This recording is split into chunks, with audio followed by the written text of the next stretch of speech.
tassa bhagavato arahato sama sambuddhassa. Namo tassa bhagavato arahato sama sambuddhassa.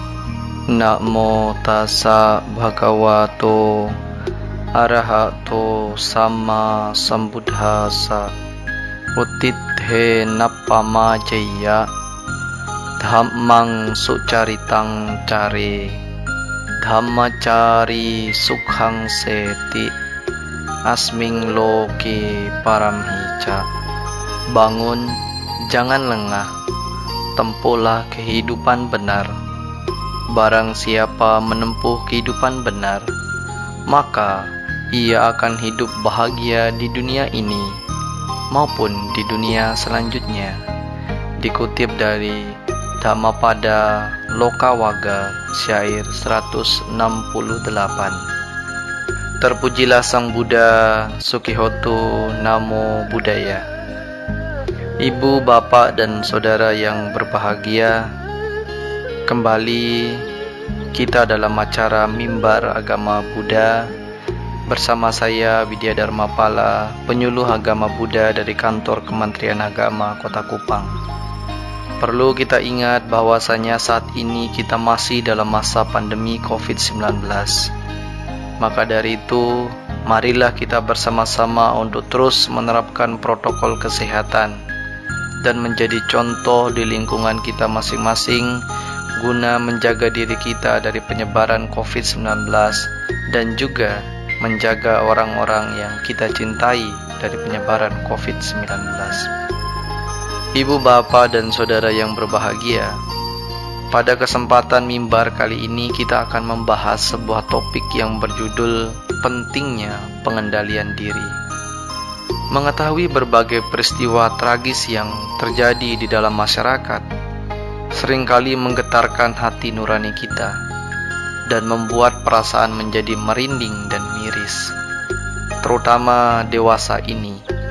Melalui perkembangan era digitalisasi yang begitu pesat, informasi mengenai berbagai peristiwa sangat mudah untuk ditemukan, termasuk tindakan kriminal seperti pembunuhan, pencurian, pemerkosaan, penipuan, dan tindakan buruk lainnya yang tidak sesuai dengan norma agama dan hukum yang berlaku di masyarakat dan negara.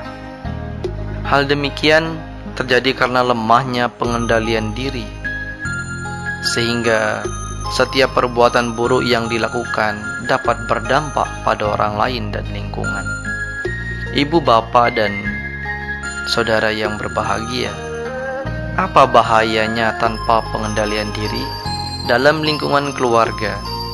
Ketika seseorang tidak memiliki perilaku yang tidak terkendali, tidak menghargai dan tidak menghormati orang tua, termasuk sebaliknya, orang tua tidak membina dan menjadi teladan yang baik dalam keluarga, melainkan justru berperilaku buruk, maka akan sulit untuk merasakan keharmonisan, ketentraman, dan kedamaian dalam keluarga.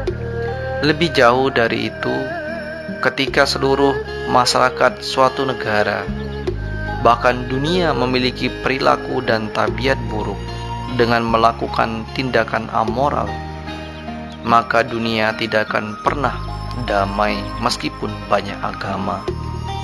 Dalam Cakawati Sihanada Sutta dapat kita ketahui bagaimana dampak mengerikan akibat runtuhnya moralitas manusia yang menyebabkan usia manusia semakin pendek, yaitu rata-rata 10 tahun. Pelanggaran terhadap 5 kemoralan atau Pancasila Buddhis, yaitu membunuh, mencuri, berzina, berucap yang tidak benar, dan mabuk-mabukan, menjadi pemandangan sehari-hari sehingga dunia akan menjadi kacau balau. Semua itu disebabkan oleh kemerosotan moral. Oleh karena itu, perlu memiliki pengendalian diri. Ibu, bapak, dan saudara yang berbahagia, lalu apa saja upaya yang bisa dilakukan untuk mengendalikan diri?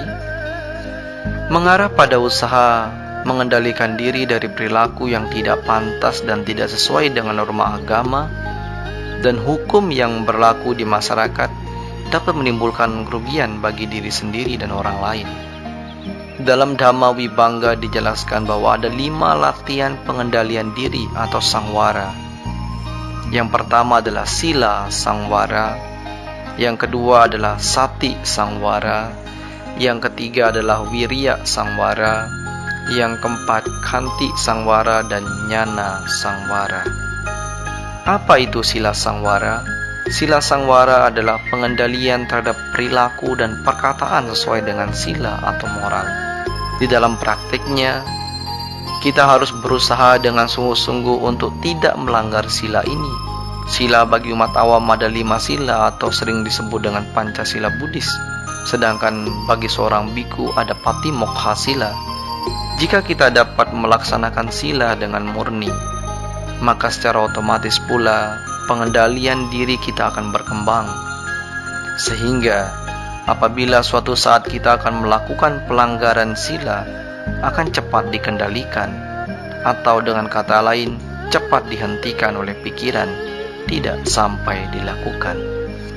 Yang kedua adalah sati sangwara, mengendalikan diri melalui perhatian. Dalam praktiknya, kita dituntut untuk selalu menyadari apapun kegiatan yang dilakukan, baik oleh pikiran, ucapan, maupun badan jasmani dalam kehidupan sehari-hari. Memang, bagi seorang yang baru belajar atau boleh dikatakan belum mahir dalam pengendalian oleh kesadaran ini, sulit untuk dilakukan.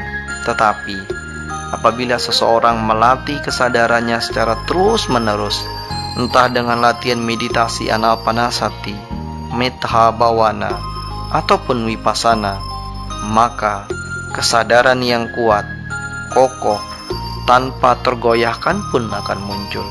Kuncinya adalah tekad yang kuat untuk ingin maju batinnya, dan semangat yang kuat untuk terus berlatih tanpa terkalahkan oleh rasa malas dan lain sebagainya. Ibu, bapak, dan saudara yang berbahagia, yang ketiga adalah wirya sangwara, mengendalikan diri melalui usaha benar.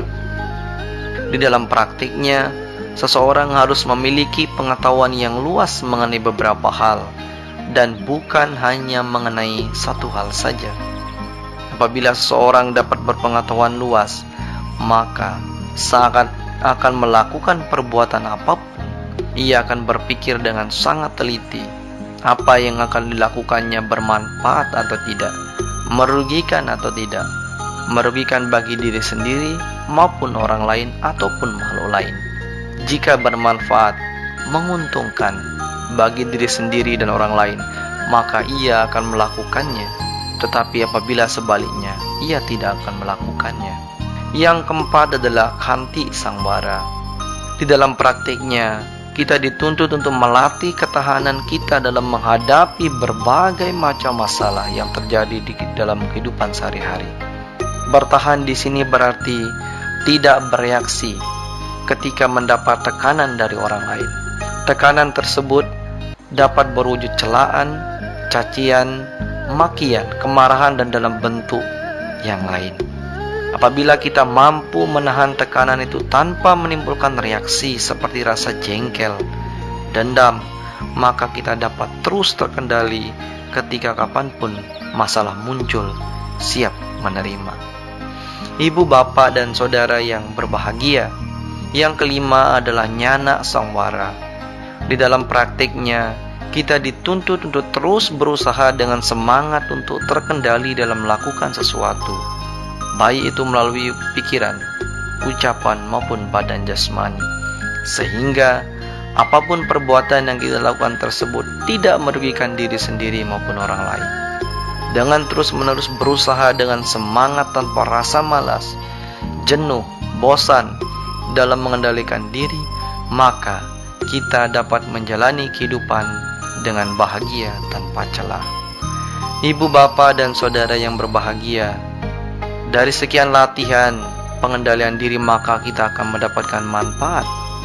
Banyak manfaat yang akan diperoleh dari perilaku yang terkendali. Dijelaskan dalam Mahaparinibbana Sutta dengan memiliki perilaku yang baik sesuai dengan moralitas. Seseorang yang bermoral akan memperoleh 5 manfaat, yaitu akan memperoleh harta materi maupun dhamma, termasuk mempunyai rasa percaya diri dimanapun dia berada. Menjelang kematian pikirannya tenang dan tidak cemas, dan setelah meninggal dunia akan terlahir di alam surga. Selain itu, dengan memiliki perilaku bermoral, tidak adanya penyesalan memberikan kegembiraan sebagai manfaat dan perolehannya. Sukacita memberikan ketenangan sebagai manfaat dan perolehannya. Ketenangan memberikan kebahagiaan sebagai manfaat dan perolehannya. Dan kebahagiaan memberikan konsentrasi sebagai manfaat dan perolehannya. Ibu, bapak, dan saudara yang berbahagia, oleh karena itu, untuk memperoleh berkah kedamaian di dalam diri sendiri, keluarga, dan lingkungan sosial masyarakat, maka hendaknya seseorang perlu memiliki pengendalian diri, mengendalikan diri, termasuk juga membina diri. Semoga kita semua maju dalam Dhamma. Semoga semua makhluk hidup berbahagia. Sabe sata bhavantu sukhi tata. Sadu, sadu, sadu.